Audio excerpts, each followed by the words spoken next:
Hello everyone! Today I'm taking you with me to visit Gyeongbokgung Palace. But first things first, let's rent a hanbok.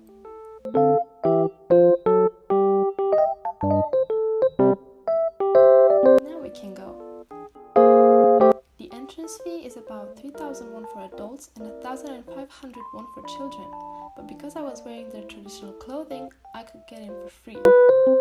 Gyeongbokgung Palace was the first and largest of the royal palaces, built in 1395 during Joseon Dynasty.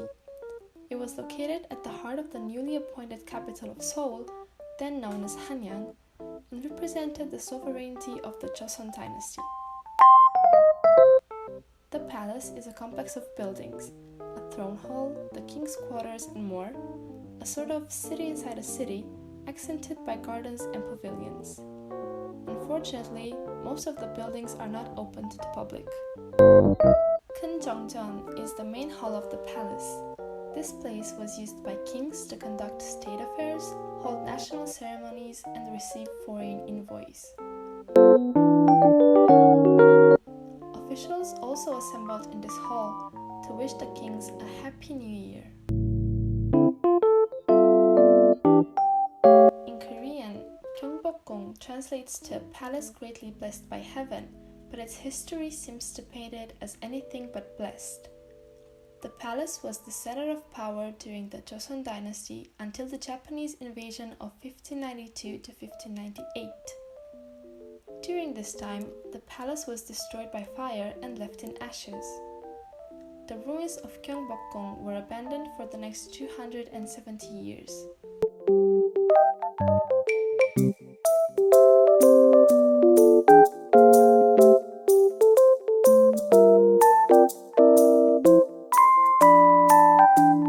In 1868, Gyeongbokgung was rebuilt and restored, and at the time it was a self-functioning unit comparable to China's Forbidden City.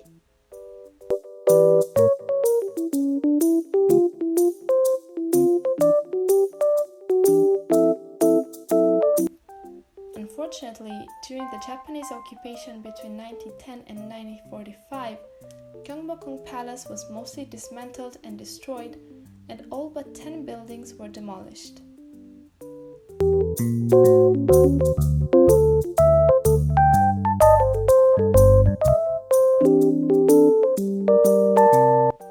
Restoration of the twice destroyed palace began afresh in 1990, and visitors today can once again marvel at its magnificent architecture and historical significance.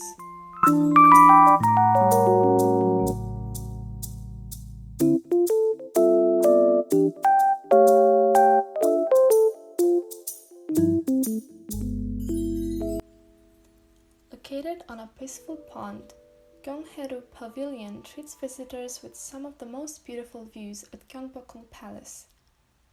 The pavilion was once used for entertainment when important foreign visitors visited the palace. The name, Gyeonghaeru, is a reference to the king and how he can succeed and be a great leader when he is surrounded by the right people.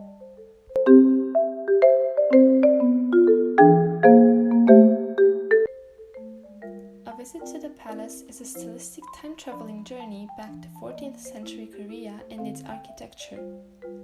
The residences within the palace are ideal portrayals of the pagoda style, a Korean traditional style of architecture characterized by striking, multi-story buildings with individual levels separated from one another by projecting cornices.